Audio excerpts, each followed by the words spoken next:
Magandang buhay mga ka-abroad. Araw nga ng linggo at maaga akong nagising. Araw nga rin pala ng day off ko ngayon at kapag araw nga ng pahinga ko, sinasabay ko ng pamimili ng stocks hanggang sa susunod na sahod. Kaya naman nag-ayos na nga ako dyan. Naglagay ng moisturizer at tumingin sa salamin para tingnan kung okay na ba. Ready na nga ako dyan dito nga pala sa Saudi Arabia. Pwede ka mag-book ng cab via Bolt or Uber. Pero nag-check ako pareho, medyo mataas ang pamasahe kaya naisipan ko na lang na sumakay sa green taxi. Bumaba na nga ako dyan. Pagbaba ko, naabutan ko pa yung mga katrabaho ko na papasok pa lang sa ng aming shuttle service. Naglalakad na nga ako dyan at may nakita na ako green taxi kaya naman pinara ko na ito. Tinanong ko nga muna dyan kung magkano ang pamasahe papuntang Ramania kung saan mag-grocery. Sabi ng driver 15 riyals daw kaya naman pumayag na rin ako. Habang nasa biyahe nga ako, madadaanan ng alamat dun kam sa market. Paborito itong puntahan at pamilihan ng lalo na ng mga OFW dahil sa mura na marami ka pang mapagpipilian na maaari mong ilagay at ipadala sa balikbayan box.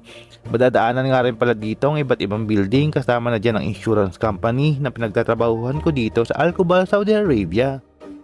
At fast forward nga, andito na ako sa Al Ramania Mall kung saan maraming sa mga kababayan natin ang pumapasyal at mamimili dito. Meeting place na rin ang karamihan. Bago nga ako bumaba dyan, inabot ko na yung bayad ko sa driver gaya ng sabi niya na 15 riyals. At pumasok na nga ako dyan at pagpasok mo dito, ganito nga pala ang itsura. Hindi kalakihan pero makikita at mabibili mo rito ang mga pangkaraniwang bagay. Dumiretso muna nga ako sa taas para kumain kasi mukhang nagugutom na rin ako. Mayroon nga pala Jollibee dito at dito ko na rin naisipan kumain.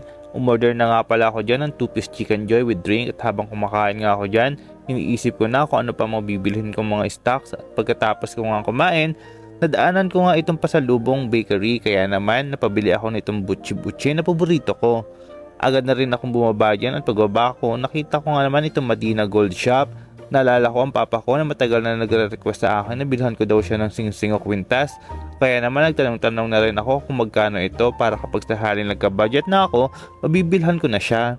Fast forward nga ulit, lumabas na ako, inabot na nga pala ako ng gabi dyan, taglalakad na rin ako papunta sa Kadiwa. Bago nga pala marating ang Kadiwa, madadaanan mo iba't ibang Filipino shop dito, katulad mga Pinoy or kabayan cellphone shop. Andito na nga ako sa Kadiwa store, agad na ako kumuha ng basket para makapamili na ako ng mga dapat kong bilhin. Isa-isa ko na nga kinuha yung mga pangkaraniwang pangangailangan ko, katulad ng gamit ko sa katawan o skincare, mga pagkain katulad ng gulay at prutas, tinapay at mga snacks. Binayaran ko na nga at agad na rin ako umuwi para makapagpahinga. Sa green taxi na nga rin pala ako sumakay dyan at 15 riyals rin lang yung pamasahe. Pagkarating ko nga sa bahay, binaba ko agad ang mga pinamili ko, saglit nagpahinga. Yun lang muna for today's video mga ka-abroad. Bye bye!